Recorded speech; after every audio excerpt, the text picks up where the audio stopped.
The Scream Kings are in no way responsible for any encounters with the paranormal, extraterrestrial abductions, eldritch insanity, hauntings, curses, hexes, demonic possessions, cryptozoological sightings, or any loss of sleep that may result from listening to this podcast.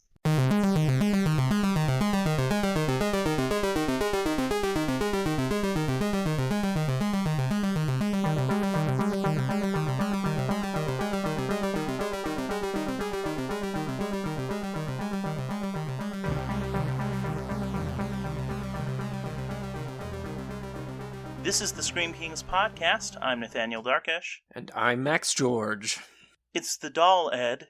It's a podcast for other spirits. Okay, so we are finally revisiting the Conjuringverse. So this is our Into the Conjuringverse series part 3. It's like Return of the Jedi, but for Conjuring. No, it's not like Return of the Jedi at all. This is more like Revenge of the Sith, I feel like. Yeah. I titled this episode Annabelle, Shmannabelle. Oh, where is that? I didn't see that. That's just the name of the episode. Up top here. I love that so much. Yeah, like Nathaniel just said, this is part 3 of the Conjuringverse. Our last 2 Conjuring episodes actually have done very well. These are very well-known movies, and I think people like talking about them because they are fairly decent and pretty good horror movies. Yeah, I mean, you can revisit those episodes or listen to them the first time if you haven't listened to them already, which I recommend doing before we get into this one. But, I mean, kind of to summarize our feelings of the first 2 movies, definitely, yeah, we really like The Conjuring 1 and 2, and maybe our feelings are a little bit more complicated once we start getting into these spin-off movies. So right now we kind of have it planned so that we have the 3 Annabelle movies together in this episode, and then soon we're going to do The Nun and The Curse of La Llorona, and I guess probably when Conjuring 3 comes out we'll revisit it then. Yeah, we'll kind of get some of our less than stellar feelings out here, but I mean, I will say it's not like these are totally free of merit. Well, and I think it's important too that our next round of Conjuringverse movies, we're going to be talking about The Nun and La Llorona, and I think those 2 movies are the bottom of the barrel as far as this universe goes. So while we may have some substantial negative things to say, I know me in particular, Annabelle Comes Home, she should have never left, or whatever. We'll get to that.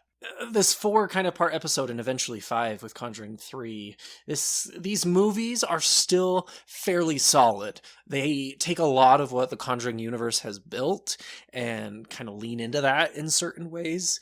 They lack a lot of luster that the Conjuring 1 and Conjuring 2 have, and we'll get into that. It kind of brings us to kind of a good overarching discussion, though, that I think we need to have with this episode, Nathaniel. And that is kind of this macro universe that the Conjuring movies have created. We all know that the Conjuring movies are based on the life and times of Ed and Lorraine Warren, who, whether you believe they're frauds or actual spiritualists / exorcists / clairvoyants. And if you want to know our opinions of that, listen to our Conjuring 2 episode. Kablow! They've really, though, kind of laid the groundwork for a millennial era of horror. I really think Conjuring 1 and Conjuring 2 are going to be very iconic horror movies for our generation and the generations to come. But they've kind of sown these seeds of other horror movies in the sort of same quote-unquote universe, because everything has to be in a universe nowadays. Is that a good thing? Is it a bad thing? Just give us a little brief, you know? Yeah, or I guess how I phrase it, because I wrote up a question in our show notes, and that I put a fair amount of thought into, is just simply, so the Conjuringverse is the most monetarily successful R-rated horror series of all time. Outside of making money, should the Conjuringverse have split into these spin-offs? Do they do good for the horror genre, or do they just perpetuate things that people complain about, both in and out of the horror community? And, basically, does that question, or the answer to that question, apply more to just like the Annabelle movies, or the other spin-offs, or, kind of where do things fall? So, Yeah, my vision for this episode was that we would kind of talk about each movie, talk about how much value it has, to the series and just as a standalone movie and all of that, just to kind of share our thoughts, considering it as both an individual piece and something greater. Awesome. So maybe let's just kind of dive right in and talk about part 1 of our part 3 episode. I don't know. I was trying to be witty there, and it failed. The first Annabelle movie. Yeah, here we go. Called Annabelle from 2014. Came out, yes, 2014. This, I think, is the strongest of all 3 of the Annabelle movies. And do you want to give us just a quick plot summary, Nathaniel, as far as like Spark Notes, but the free version of Spark Notes, so you only get the abbreviated rundown?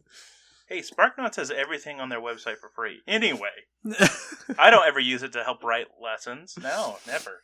No, okay, so the gist of it is there is a couple that get murdered by their teenage daughter and like her daughter's boyfriend, in some Manson-esque killings.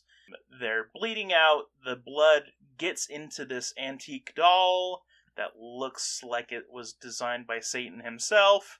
And then that antique doll, shortly thereafter, ends up in the home of this young couple who are about to have a baby. And so, there's... And it's Annabelle. It's this doll that we know from Conjuring 1, but this is before, and so basically it does creepier and creepier things. There's definitely a demon attached to this doll, and ultimately it is trying to possess the wife of this young couple. Yeah, basically tries to get her to kill her baby and fails, and then ends up kind of ending up in a thrift store after that, after they throw it away, and then shortly thereafter presumably ends up with the nurses that get it at the start of The Conjuring.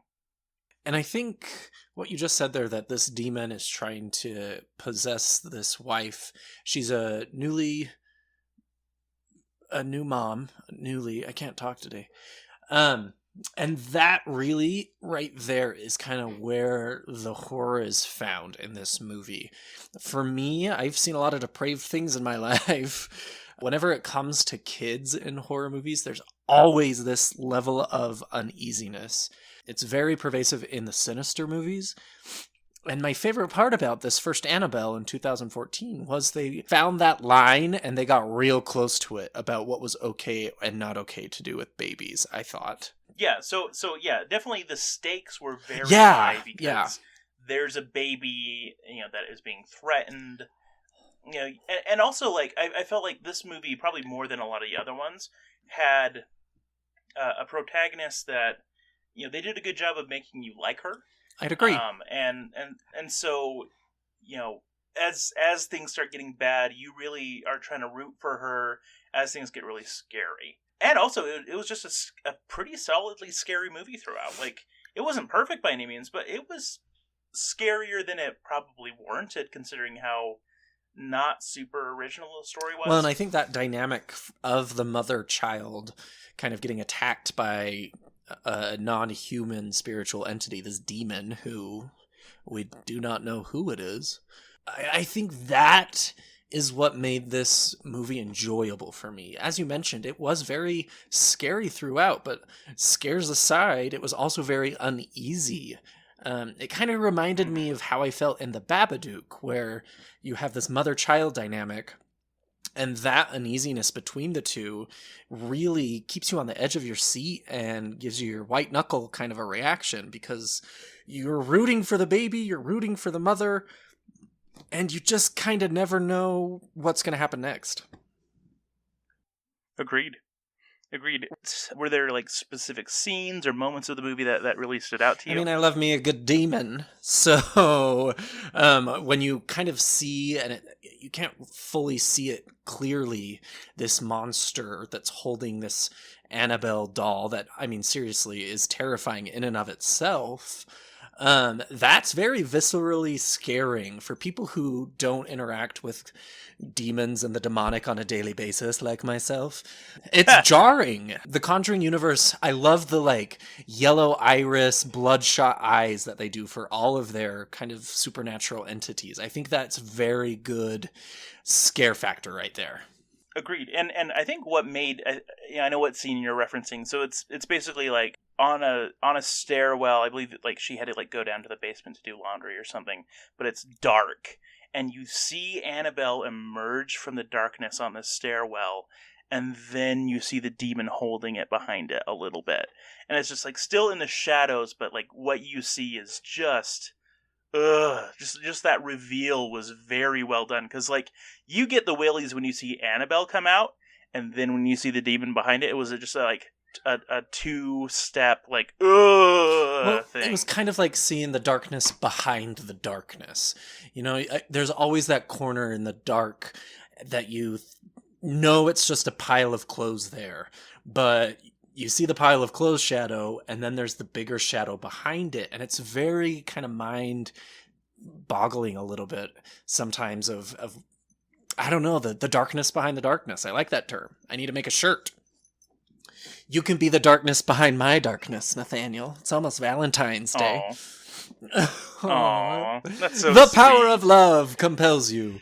I will say, though, I'm kind of a purist, and if anyone knows anything about Ed and Lorraine and kind of the Annabelle story, they'll know that the Annabelle doll is a very harmless-looking Raggedy Ann doll. Which makes it scarier to me. I honestly. agree. And so seeing this like morbid and falling apart creepy porcelain doll that they've created does have a lot of cinematic value, but if you know the real story, you're kind of like, they changed that, you know? It's not a huge deal, but it does bother me a little bit that they couldn't have just had a creepy Raggedy Ann doll.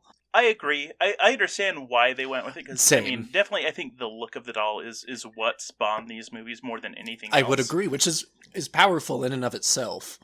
Yeah, so I think they made the right choice for selling it to the public, but it's just not. But yeah, like part of me just wants it to be the mundane as scary. Yeah. That's what really works for me, knowing that it's a Raggedy Ann. Can I talk about another scene I really liked? Absolutely. Okay, so it's very early. That opening scene, just kind of how it ends when the blood of the dead parents goes into Annabelle. I remember it like absorbs into her eye, and so good, so creepy. That was really good. And again, this movie had a lot of potential. Can we get into why we didn't love it so much, maybe? Yes. And I think the first and foremost thing to me is the mystery and uncertainty of this Annabelle doll. And like we just talked about, her appearance, the doll's appearance, is very jarring.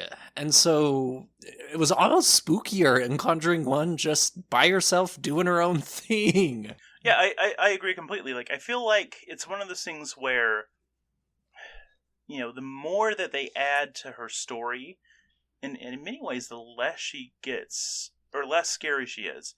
It's that we spend too much time looking at her, thinking about the demon attached to her, when we just have that, you know, basically just like a standalone short film of her at the beginning of The Conjuring. It's so strong because it's this creepy story that really is unnerving, and, you know, we know that story is based in reality, or, you know, at least allegedly happened.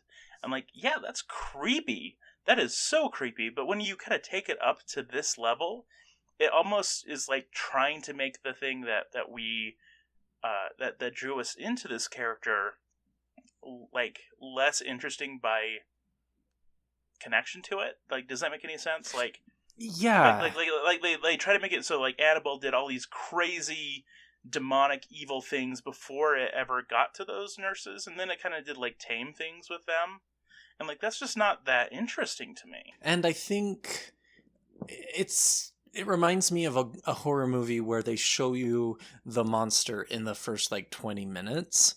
Yeah. And that's how this felt too, and how these 3 movies make you feel that the mystery of Annabelle and kind of that occult fear behind her vanishes. And it reminds me of It Too. We've seen Pennywise do his thing, so when we see him again, we expect something scary, we're expecting something spooky, and so when it does happen, we're expecting it. It doesn't take us as by surprise. It absolutely loses a lot of the natural intensity that comes with just the unknown. If you explain anything to death, even if the explanation is horrifying, we as a person, or we as people, we see the horrifying thing, and it becomes less horrifying by us having some understanding of it. The same thing is true of serial killers. The same thing's true of almost anything that is terrifying in the real world. If you understand it, it's often less terrifying just because you have spent some time familiarizing yourself, connecting with it in some way, even if it is truly messed up. Well, and our brains love organization. So if we see something that we don't understand or we're fearful of, and we can, like you say, take the time to understand it on a deeper level, our brains compartmentalize and organize, and that thing isn't as scary anymore. That's why exposure therapy is so powerful. Yeah, and like on the flip side, like that's why things like the writings of Lovecraft, it's when you do see it, it's too much for your brain to understand and you go insane. That kind of thing is more interesting because like it's unknowable. And that's, I think it's something that a lot of modern horrors try to do since Lovecraft. While this is trying to explain it to you in a way that's scary, and it just doesn't work as well. Period. Well, and to go back to Hereditary, the reason I think that demonic and that scare factor worked so well is because there was no cloven-hooved, yellow-eyed monster that we saw in the shadows. It was a glimmer of light. It was the evil that's in people's hearts. That true horror is what this movie was lacking, and where we talked a lot about kind of the peril and the danger that the mother and baby were in. The movie, it found that line, but it didn't get close enough. Had they kind of leaned into that more and maybe see some sort of mental breakdown with the mother, or demonic influence at least, I think it would have been powerful. Well, I mean, and that's how kind of the movie ends, is that she basically becomes possessed, and for a moment thinks she has killed her baby, and then realizes that she didn't. And that's the most jarring scene of the entire movie. But and this is going to sound messed up, because it is, but I think the movie would have been a better movie. It would have been a more truly horrific movie. I agree. I know what you're going to say. Yeah, if she killed the baby. It would be The Witch versus what we got. Exactly. It's that true, absolute, the unthinkable has happened. That's the truly horrifying thing. And like there's a brief moment where they let you think that and then they back off. Right. It's that they weren't really willing to commit to how horrifying the movie could have been and probably should have been. Like, I think my complaints about the movie would have been largely non-existent if they had been willing to go that far. But they didn't, and they never got that dark ever again with the series. Well, and then you had kind of that main plot about the mother, this demon, and the baby, and then you had this very forced, disjointed plot about this Manson family cult, which I love me a good cult. We all know this. I like a cult with motive. I like a cult that has a purpose. This just felt out of nowhere. Yeah, I mean, I don't know what they were. I don't know. I don't get it. Well, I mean, like, it's how the movie started, and, like, part of me was okay with, like, there's this horrific thing that triggers Annabelle, like, that's kind of the inciting incident. I don't mind that idea, but, like, they just really wanted to set it in a specific point in time, and so they made it very Manson, very, it was like an origin story that was a little too convenient for me. And then, of course, they retcon it later, and it's like, oh, that's not the real origin. That's just something else that happens later to Annabelle. So, well, let's move in that direction then. Screams and Crowns for Annabelle 2014, Nathaniel. I would give it double sixes. So I would say, yeah, Crowns. Yeah, a decent 6. It was a decent movie. It's not like one I have sought out again. I think I've watched it just the once, and I'm good with that. But I was entertained. I was spooked at moments. There was a lot to like. And then Screams, again, a 6. There were some really great scares in it, but it never really quite got to the scary level that I wanted it to. And I gave it a 5 for Crowns, just because I did feel like they were forcing an issue throughout the entire movie. I really wish they would have had a little bit more heart behind it all. And then I gave it a 6 for the Screams, because there are some incredibly jarring scenes, which we talked about. That baby scene really was off-putting. And like you mentioned, it would have made this one of the scariest movies in 2014 had the baby actually died. Yeah. But they didn't. They kept the baby alive, which is a good thing for the baby. Yeah, good thing for that fake baby. All right, so now let's talk about the real origin story of Annabelle. Yeah, so I guess just for starters, I just want to say... This is where it falls apart. Yeah, like, plot-wise, it starts falling apart here. Though, incidentally, I would say this one's probably my favorite out of the series. Oh, man. Which is, like, we'll get into it. Let's just say there's a lot of problems with it, but there's also a lot of things to like about this movie. But I'll just go on record now as saying I hate the idea of retconning the origin even further, making it more convoluted. It just seemed like a stupid decision when they announced the movie, and after I saw it, I still felt that way. In fact, I thought it was even stupider after I saw how they did that. But few good things. There are some really solid actors in this movie. A lot of the children actors, I think, blow it out of the water here. Mm-hmm. You have Samara Lee, who plays Bee, I believe. Lulu Wilson, who has been in other movies like Ouija. She's great. I want to see more of her. It's a bummer that the script and the story and the plot didn't really do her justice. She plays a girl, Linda. And the sweet little nurse, Esther Mullins. She did a phenomenal job, I thought. Oh, I'm sorry, it's Sister Charlotte. Excuse me. Sister Charlotte was who I was thinking of. Yeah, Esther Mullins is the wife? Yeah, the wife of the guy who owns the house. Or I guess we should probably explain the plot a little bit, and then we can jump into it. So, brief plot summary. There is a toy maker and his wife. They had something horrible happen to their daughter when she was very young.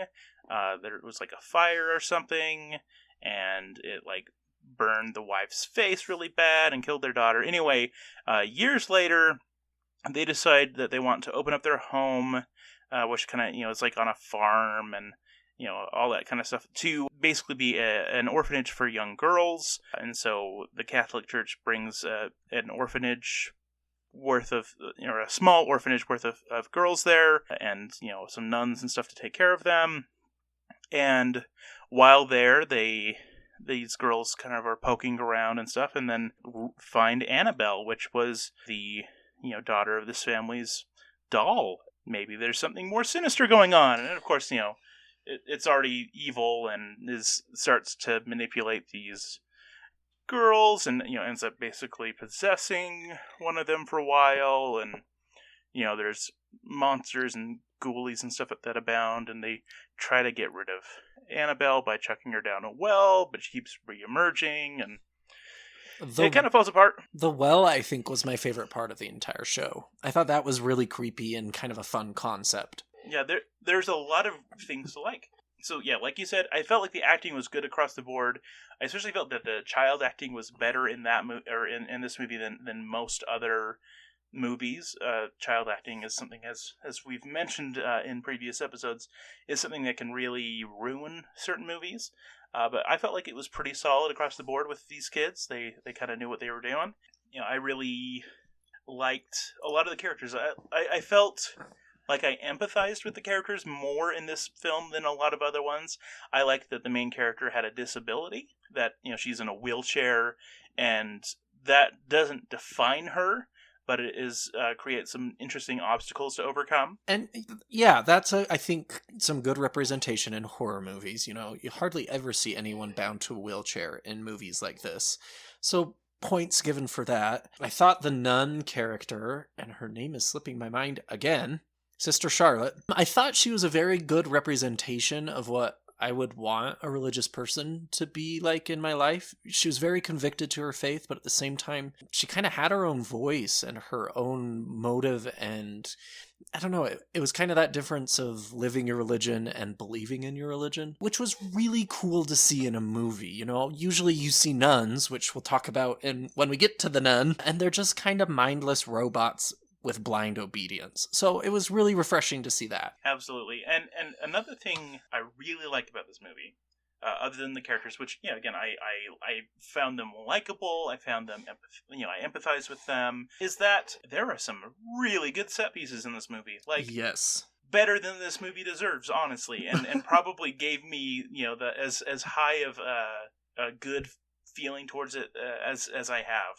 Because just the set pieces are so freaking great. My favorite set piece, of course, and I think this is true of probably almost anyone who has seen the film, is the chairlift for the girl, who's in a wheelchair. So just, it's a thing that slowly goes up the stairs or slowly down the stairs. Yeah, that was awesome. Oh, man. There are some scenes where that thing is just makes for some really scary moments. Oh, man. I liked the well. Again, I like the demon aspect of Annabelle. It was very unexplained, which is problematic, as we've already talked about. Let's talk about what we didn't like. Okay, so again, it retroactively changed the origin story and made it also deliberately more vague again. And I do like that, we still kind of don't know where Annabelle's demon originally kind of came into the picture. I do like that. But we already had that, and then they changed that, and then it changed it back to that, and that's kind of annoying.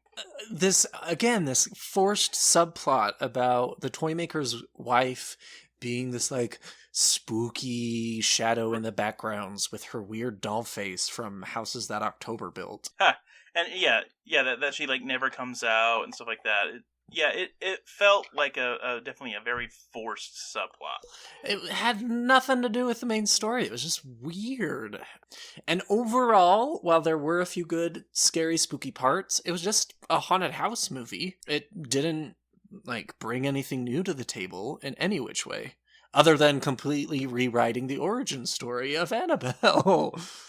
It also kind of gave us a whole bunch of new, spooky monsters to be afraid of that were, I guess, the demon, but maybe not the demon, maybe another demon. I don't know. I was kind of confused by it. But yeah, there's a scary scarecrow that terrorizes the girls in the barn and stuff like that. And you could tell that they were definitely hey, how many things could we make potential spin-offs for? That's exactly what it felt like. It was very much like Conjuring 2 with the Crooked Man, where they dropped this new spooky creature and are hoping that it does the same thing that Annabelle does. Yeah, and they weren't very good CGI for those, and there's just too many of them. I didn't really follow. Yeah, were they that the Annabelle demon? Were they something else?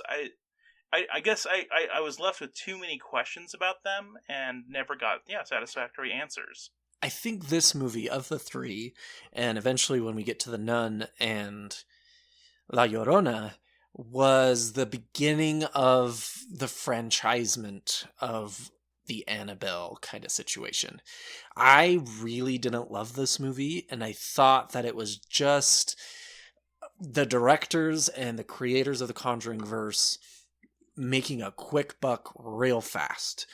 You can almost sense the lack of passion and the lack of care in some of the scenes, that they just are going to work, getting it done. They're going to make a pretty penny in October when this comes out, and then we'll think of a new script for the next one. Yeah, and there's just so much, there were allusions to maybe the demon is Valak, the nun, or it might be something else. It threw out too many things to make it everything's connected, and I don't like that. I like the idea that the Warrens are out doing stuff, and it doesn't necessarily have to have a connection to the last thing they did, and connection to the future thing they did. And this is, where that really departs from those kinds of ideas. And moves into this new, everything is interconnected, everything was a secret plot from this demon to get at the Warrens, or something weird like that. Like, it all feels very forced, and I don't like that. And a true origin movie for Annabelle, to do it justice, I think, is to show what this demon is, how it attached to the doll, and why. And I think Annabelle 2014 tried to do that, and then they decided to do Annabelle Creation, and it just makes no sense. This doll is evil, but why? And why is this evil so powerful that it can cause physical things to happen, and these hallucinations of monsters, and who is this cloven-hooved dark figure controlling it? Like, it's so franchised. It's a scary doll, so we're just gonna make a movie about that scary doll, and what more scary things can that doll do? Ugh, it drives me bonkers. Do we go to your ratings then? Yes, please. You first. I give it a 4 on Crowns. Everyone's just gonna get really tired of me complaining about these movies by the end of it. I thought the plot was fun and original, but at the same time contrived and just kind of superfluous. I didn't really care that much about... I think contrived and original are contradictory ideas here. Yeah, but that's the thing with this movie, is it just kind of made no sense. So I gave it a 4 for Crowns and a 4 for Screams. There were some good moments. The set pieces were fun. I really liked the well. Thank you, next. And for me, so my ratings might be a little bit surprising. So for Crowns, I gave it a 7. And part of it is for reasons that I haven't really talked about. Mostly, I think the big things are yes, the acting was a lot better in this movie than a lot of the other movies in the Conjuringverse, especially the spinoffs. And also, the cinematography was gorgeous. It honestly got a fairly big bump just because it's a very, aesthetically pleasing movie to look at. And in a way that does a good job with the creep factor of a lot of the scares and things like that. It got a bump just from being a well-crafted film. It's not necessarily a well-written film, but I feel like a lot of the way that it set up scares and delivered on them really worked for me. And, if this were a standalone film rather than a part of a series, I think I would like it even more. And so I kind of gave it a bump just kind of considering it from that perspective. Where, if it wasn't Annabelle, if it was just some other spooky doll or something, I think the movie would be stronger. I'd agree, actually. And this idea of the killed daughter kind of wreaking havoc on these new set of orphaned kids, I think it would have been a better plot than what we got. Yeah, and honestly, this is something I suspect of this movie, is that it very well could have been that they bought a script that already existed that had nothing to do with the Conjuringverse and turned it into an Annabelle movie. And so I would say those original elements really shine, even though there are things that by adapting it into the Conjuring universe just made it work less well. I think that's a shame, because I think this movie really does have a lot to it that got undone by it being in this universe of films. I would agree with you there. All right, and now we get to talk about your favorite entry in the series, Annabelle Comes Home. Oh my gosh. Okay, so Annabelle Comes Home is the newest addition to this trio of Annabelle Shmannabelles. It came out last year, 2019. And it has a lot to do with kind of the menage a trois, is not the right word, menagerie of the Warrens and their collections. We are leaving that in, so help me Satan. So the Warrens have this room dedicated in their house to all of the spooky things that they have found. They have this samurai outfit that was cursed. Annabelle, of course, features there. all these different relics and trinkets, gizmos, gadgets, and the Little Mermaid would be in heaven. They go on a vacation or they go on a supernatural tour. I don't know. That was the first failure of the movie. And so their daughter is left with this very responsible babysitter. I was pretty proud of her most of the movie. And the babysitter's best friend recently had a death in her family. She knows all about the Warrens and their spookiness, so really wants to come over and check all of this stuff out. She does. Long story short, she ends up unlocking Annabelle, and then Annabelle's demon does a lot of things that I don't really know what, because this movie is ridiculous. Okay, yeah, so Annabelle lets all of the other evil spirits out, basically. Chaos runs amok in the house. These teenagers, plus the Warren daughter, are trying to get things under control. They barely manage to do so with the help of the Warrens at the very end when they show up. But yeah, it's mostly just like them running from a bunch of different like spooky things, and then things end up happy and good, and this girl who really wanted to try to connect with the spirit of her dead father through this room gets to have a moment of that, and it's sweet, and gives you the good feels. What did you like about it? Let's just get it over with. Okay, so there are two main things that I think are worthwhile in this movie. The first one is that there are a few really solid, like really fun scares. There's like a ghost or demon or something like that is connected to these like silver dollars, like that you put on the dead, or would put silver dollars on people. It was like a serial killer or something. Very River Styx and Charon, kind of that motif. Yes, and so you keep seeing these coins around, and then there's a moment where that ghost is attacking, and you see the outline, and then you see the two silver dollars over its eyes, and then they fall down and like clatter to the floor, and as it like lurches at her. Oh, so good. That was so creepy. And that was a good scare, though, because it was original. The silver dollars were kind of seamlessly floating in the air when you first saw it, which was really cool, I thought. Yeah. And then they drop, of course, and you see this fairy man from hell, basically. That was probably the only redeeming factor for me. Yeah, so that was definitely probably the scary highlight of the film. The other thing is that this movie is a really great movie to just like turn off your brain and like laugh at like a crazy horror movie. Like the premise is bonkers. It's 50 horror movies in one, or at least it should have been.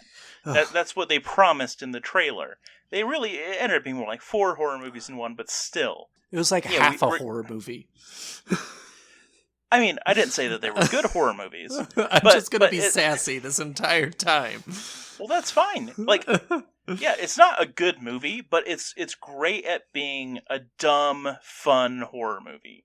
It's the kind of horror movie where, again, yeah, you turn off your brain, you watch teenagers get chased around by some ghosts, you have a good time, eat some popcorn, call it good. So it's a stupid movie, but it was very entertaining while being very stupid. And I guess for me, I was so sorely disappointed because Conjurings are so good. Annabelle 2014 was decent. Annabelle Creation was decent. This, to me, was the pinnacle of franchisement. I thought there was a non-existent plot. I started it and I finished it, and I was like, what just happened? I don't even feel like I've watched an episode of horror. Like, I was so incredibly disappointed with the plot. I thought it was disjointed. I thought it was contrived. I thought it was erratic. It didn't make any sense to me what was going on at certain points. It just felt so superfluous that I did not care. I did not enjoy anything other than what we've already talked about with the silver dollar ghost. Yeah, so I mean, like, to me, what the appeal is just the same kind of thing that made the end of Cabin in the Woods fun, where It's just like 50 creepy things, different monsters and ghosts and crap all at once. Like, you don't really get that, that weird mixture of stuff. This had the silver dollar ghost. It had Annabelle doing stuff. It had a werewolf for a little bit. It had a whole bunch of weird crap. And it was fun. It wasn't good, but it was fun. Yeah, I 100% agree. Like, this is the pinnacle of this Conjuringverse really being a sellout, who cares, let's just make a buck kind of movie. And it was frustrating too, because the trailers really made this out to be something very, very scary. And I thought that the premise had a lot of potential. You have this massive onslaught of evil contained in this room, which the two Conjuring movies and The Nun kind of have built up to be this almost a sanctuary of evil, which was really fascinating. You have the daughter of Lorraine Warren, who, you feel this like spiritual hereditary genetics thing going on. She can kind of see the shadows like her mother. So maybe this is her time to take up that mantle. But the Warrens peace out within the first 10 minutes. The sanctuary of evil is just all over the place. The samurai armor, the haunted TV, the plot and the acting and the scares. I guess I just felt like something was going to happen, and then nothing ever did happen. And then the movie was over, and I was ticked that I wasted my time. Okay, that's fair. I mean, and yeah, you brought up the acting, and I agree. Like, you could tell that these were actors that were cashing a paycheck, especially the actors who play the Warrens. Yeah. They were, contractually obligated to be in this movie. They said, okay, well, pay us X amount of dollars, we'll do this dumb movie. We'll be at the end, or the beginning and the end of this movie, then we'll peace out. They probably filmed everything in 2 days and said, okay, cool, bye. Where's our dumb? Where's our $3 million? Mm-hmm. And also, yeah, so it really almost like cheapens the other Conjuring movies that were really good by having them in this movie. And I think that right there is why Annabelle Comes Home offends me so much. Conjuring 1 and Conjuring 2, as we've gathered in this episode, are very solid horror movies. Conjuring 1, I watched it way back when I was a straight boy, on Halloween with my ex-wife, and it scared the poop out of me when I first saw it. And so I think you build that expectation, and you see Annabelle 2014 and it doesn't live up, and you think to yourself, okay, they just kind of screwed up. It was really pretty good. They had the baby scene. The next one will make it all better. And then Annabelle Creation comes out, and it's even less than, with more of that sellout kind of a vibe. And then you see the trailers for this movie, and it's supposed to be, like you said, 50 horror movies in one movie, and it's abysmal. It just infuriated me because I love Conjuring 1 and 2, and this just flopped. It did not do its predecessors and its origins justice in any way. So I rate this pretty low. I gave it a 2 on Crowns, just because I feel like there's a special movie somewhere out there that will deserve a 1, and I'm waiting for that moment to happen. And 2 for scares. There wasn't a single part of this movie that I was scared at all. I saw the spooks coming. The silver dollar ghost was fun and cool, but it didn't scare me in the slightest. I thought it was fun. I thought it was a good idea, but it didn't get under my skin whatsoever. Yeah, and there's definitely a lot more jump scares, too. Ugh, yeah.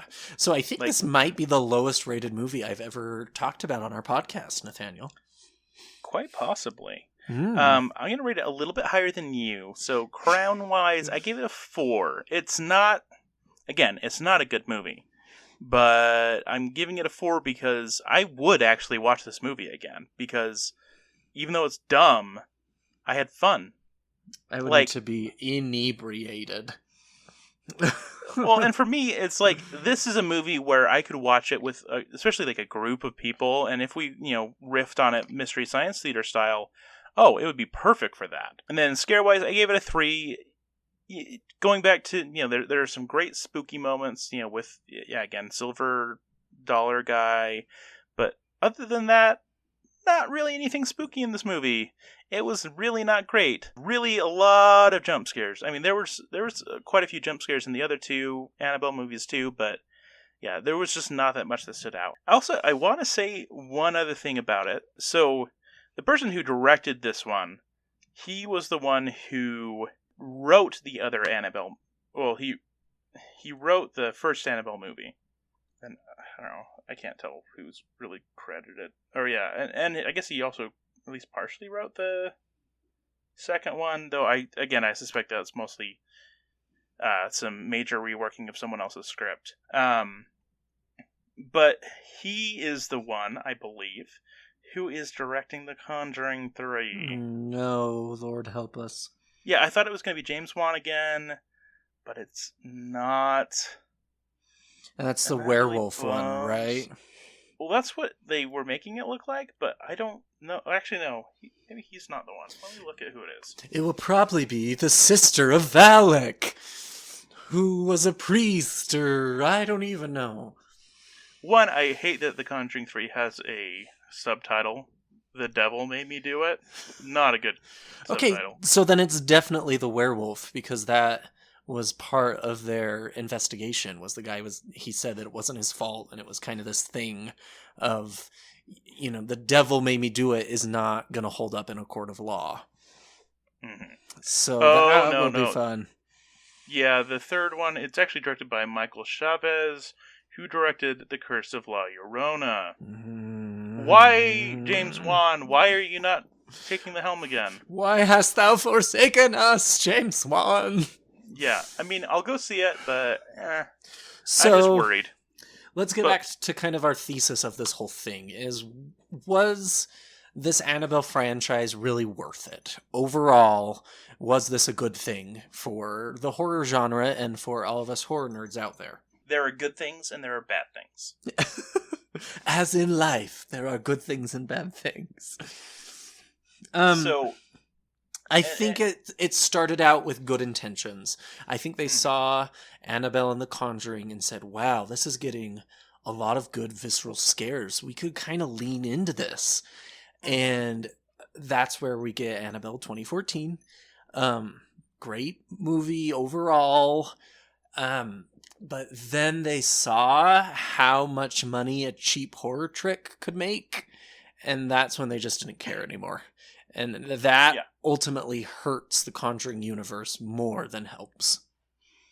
Yeah, I definitely agree that at this point, the Conjuringverse, particularly with the later Annabelle movies and also with the other spin-offs, which we will talk about next time we visit the Conjuringverse, our foray into the Conjuringverse. What it has done is it has made the Conjuring movies a bad parody of themselves.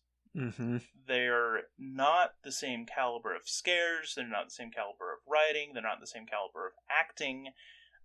It's just not the same. But I will say that there is a silver lining to this crap storm. And that is that it has again shown studios that they can throw at least a moderate to high amount of money at horror movies, and those horror movies will make money. Now, that will both be good and bad. Sometimes it will be that we're just going to get more, crap getting churned out, like the later Annabelle films and the other Conjuringverse movies that just suck. That's going to be some of it, but it will also mean that good directors and good screenwriters who have really interesting original ideas in horror are that much more likely to get funded by these studios. These studios will be able to say, hey, we are going to make money on this movie because it's a piece of horror, and they might be able to market it to people who just mindlessly consume whatever they churn out, but also it's that much more rewarding for horror fans, because horror fans will get higher budget movies because of that. It's a double-edged sword. And I really hope that that's true, because if we can get more kind of funding for those lesser known horror ideas, I think we can get some really amazing stuff. Franchises are a part of life. We all love a different franchise, whether it's Star Wars or Harry Potter or Lord of the Rings or Conjuring even. Or Nightmare on Elm Street or Friday the 13th. Horror and franchises have been a thing since horror was invented. Early Universal monster movies became, they almost immediately spawned sequels and, full-blown franchises. There's 4 or 5 Frankenstein movies, plus then there's crossover movies. All of this is not new at all. And I guess I think the danger comes in when you're just relying on that franchise to make money, which I think at the end of the day, this is what the Annabelle movies have done. Yeah, and I think that's true of every single franchise in general. Regardless of what it is, there are instances where we can look at any franchise that you love, and there are going to be things in it that are worthwhile, and there's things that are at least less worthwhile. I feel like there are 3 really worthwhile Nightmare on Elm Street films, and the rest of them are just eh. I haven't watched enough of the Friday the 13th series to tell you how many I like in that series. I think I've only watched 2 of them and didn't love either of them, but that's okay. But yeah, even the more mainstream stuff, like Lord of the Ring movies, I could watch on repeat forever. But the Hobbit movies, nope. Not so much. and I say that as The Hobbit is my favorite book. So, there's always goods and bads to a franchise. And so it's just interesting to see how strongly that's represented with this particular franchise. All right. Do we close this wonderful chapter of the podcast and talk about what we're doing to stay spooky? Of course. Lovely. Well, I want you to go first. What are you doing to stay spooky when you're not being angry at Annabelle movies? I watched a documentary today on Amazon Prime called Haunters, The Art of the Scare. I've been meaning to check that one out. It's actually really, really good. It's very controversial, I think. It's about extreme haunted houses, and we all know how much I actually hate haunted houses. And this documentary just made that hatred even more stable. It's about really this place called the McCamey Manor, which is an extreme haunted house to the point where they make you sign a 40-page waiver. You have to be completely pass a sports physical and a doctor's letter saying that you're physically and mentally okay. You have to have a background check. You have to have a in-person interview with the creator, proof of medical insurance, and pass a drug test. It's nuts at how intense this is. Because in the interview, they'll ask you your top 3 or 5 things that you're afraid of. And then this creator goes nuts with it. They showed some of the footage in the documentary, and I was appalled that they are still operating. They were talking about one part where if the person who is participating throws up, you pick up their throw up and force feed them again. Ooh. It's nuts, Nathaniel, how much they can get away with.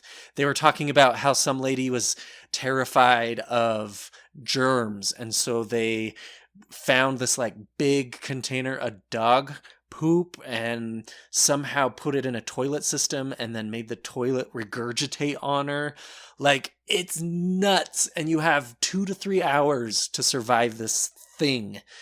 And I was just kind of appalled and disgusted at how depraved these people are. They show some of the follow-up footage of the people who've gone through this, and you can just tell that they'll never be the same ever again. And they volunteered to do this. And we paid good money to do it. No, that's the thing. You only have to bring 4 things of dog food. All of the money that is made in the system goes to the Great Hound Relief Organization of the area that you find it in. Weird. So all of the money comes from this guy. He's this old Navy officer, and you should check out their website because they've got some pictures about what they do, and it's like real life torture. It's nuts. Documentary really kind of creeped me out a little bit. So if you want to hate haunted houses like I do even more, go watch this documentary. Man, I'm never gonna make you do anything that intense, but we are gonna do a haunted house thing and record you going through it soon. Well, I mean, and by soon I mean like this year. Like, I just have a picture right now pulled up of a guy holding a lady's face with both his hands, spitting blood in her face. Whether that's fake blood or animal blood of some sort, like, that's the level of intensity of this thing. Like, ugh. That's just unpleasant. So, like, I just don't, like, I get even some of the more intense scares. I don't get that crap at all. It's like, next level, and it's 2 to 3 hours, and there's no sort of safe word or signal that you're done and you've had enough. You have to endure however long they want to torture you, and I just don't understand what would cause someone to do that. So, anyway, stay spooky. So my staying spooky is much less disgusting than that. I just got some Edgar Allan Poe socks and wanted to brag about it. Ah, that's fun. What do they have on them? Edgar Allan Poe's face. Oh, less exciting. I thought there were going to be quotes. No, it's just Edgar Allan Poe. What's better than Edgar Allan Poe? I mean, I guess if I found, like, Shirley Jackson socks, then I would be really excited. But I'm really excited about my Poe socks, and I totally wear them all the time teaching now, and it's wonderful. All right, everyone. Well, I think that is it for this episode. You really have nothing else to say about my Poe socks other than you wish there were quotes on them?